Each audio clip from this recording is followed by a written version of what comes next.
DNA dedahkan rahsia yang mengejutkan.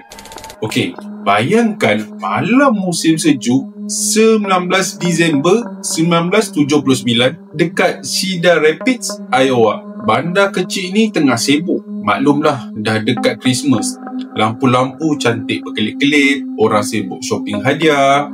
Suasana memang meriah. Tapi di balik semua tu, ada satu tragedi yang akan buat seluruh bandar ni terkejut.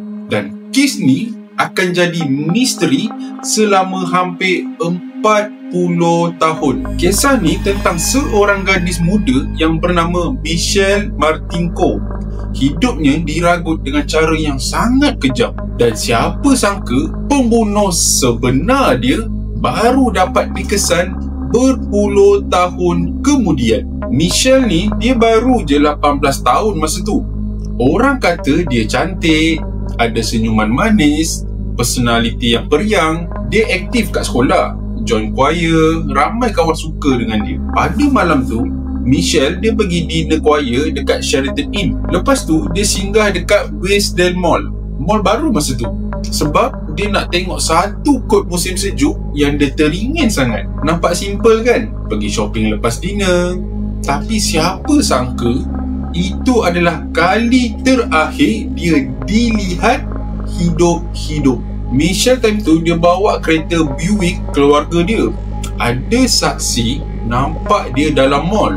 Tapi bila mall tutup pukul 10 malam, dia tak balik rumah. Esoknya, polis jumpa kereta tu dekat parking mall. Dan dalam kereta tu, satu pemandangan yang betul-betul mengerikan. Michelle ditemui tidak bernyawa, duduk di seat pemandu. Dia ditikam lebih 20 kali. Bayangkan muka dia, dada dia, malah tangan dia penuh luka sebab dia cuba untuk lawan. Siapa yang sanggup buat semua ni? Cedar Rapids ni dia bukan bandar jenayah. Jenayah ganas macam ni memang luar biasa. Soalan pertama orang ramai, kenapa Michelle? Siapa yang benci dia sampai sanggup tikam macam tu? Polis pun mula. Michelle tak dirompak, duit dalam beg tangan pun masih ada. Dia pun tak dirogol. So jelas, ini bukan kes rompakan. Ini kes salah orang. Ini kes personal. Masa polis cek kereta, ada satu benda pelik. Darah. Bukan darah Michelle, darah orang lain. Kemungkinan besar darah pembunuh. Masalahnya, tahun 1979 mana ada teknologi DNA. Polis cuma boleh simpan bukti je waktu tu. Diorang pun buat kerja standard. Soal bekas teman lelaki Michelle, kawan-kawan, semua. Tapi semua ada alibi. Kes pun jadi makin sejuk. So korang bayangkanlah bila korang jadi keluarga Michelle. Anak perempuan diorang yang ceria tiba-tiba mati kena bunuh dengan kejam. Ibu bapa Michelle, Albert dan Janet tak pernah move on. Mereka tunggu jawapan, tapi meninggal dunia tanpa tahu siapa pembunuh yang sebenar. Hanya kakak Michelle, Janelle, yang terus push polis supaya jangan biarkan kes ni mati begitu saja. Pada tahun 1990-an, DNA profiling mula popular. Polis test semula darah dalam kereta Michelle. Hasilnya DNA lelaki misteri. Okey, bunyi macam breakthrough kan? Tapi masalahnya, DNA tu tak match dengan mana-mana dalam database. So, sekali lagi, kes tergantung. DNA tu cuma jadi macam saksi bisu yang tunggu masa. Fast forward ke 2018. Hampir 39 tahun dah. Polis guna satu teknik baru, genealogi genetik. Kalau pernah dengar kes Golden State Killer, teknik ni lah yang berjaya tangkap pembunuh tu. Mereka masukkan DNA misteri tu ke dalam database awam dan slowly bina pokok keluarga. Dari situ mereka jejak sampai akhirnya jumpa satu nama, Jerry Lynn Burns. Jerry Burns berumur 64 tahun. Dia ada bisnes sendiri, tinggal dekat-dekat je dengan Cedar Rapids. Dia bukan kawan Michelle, bukan ex. bukan sesiapa yang pernah muncul dalam siasatan awal. Tapi polis kena confirmkan. So apa yang diorang buat? Diorang cuba mengekori Jerry, tunggu dia buang straw dan ambil straw tu untuk mendapatkan DNA daripada situ.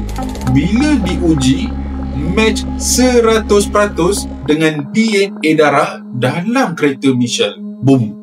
Selepas hampir 40 tahun, pembunuh akhirnya terbongkar. Disember 2018, polis tangkap Jerry. Masa disoal siasat, dia tetap menafikan. Katanya dia tak kenal pun Michelle. Tapi dia ada cakap benda pelik tau.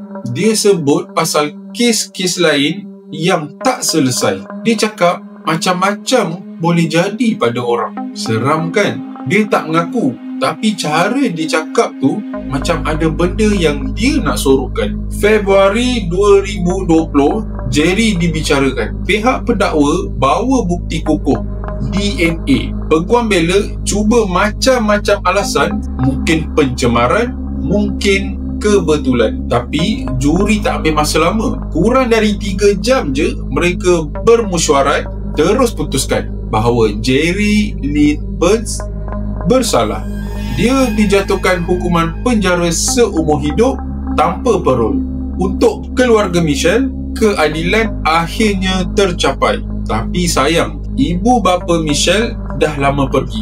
Tak sempat nak tengok kebenaran. Kakak dia, Janelle, rasa lega akhirnya misteri panjang ni terjawab. Kes Michelle Martinko ni jadi bukti bahawa walau ambil masa berdekad, kebenaran akan muncul juga. Kes ni mengajar kita satu benda. DNA tak pernah tipu. Walaupun pembunuh cuba sorok selama 39 tahun, bukti tu tetap menunggu.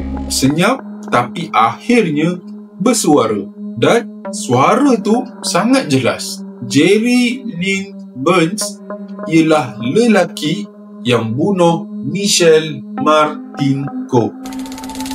So guys, kalau korang berminat lagi untuk mendengar cerita-cerita jenayah yang sungguh kejam ataupun cerita-cerita paranormal yang menyeramkan, korang jangan lupa like, komen, share dan juga tekan button subscribe tu untuk video-video yang lebih menarik pada masa akan datang. Okay? Assalamualaikum.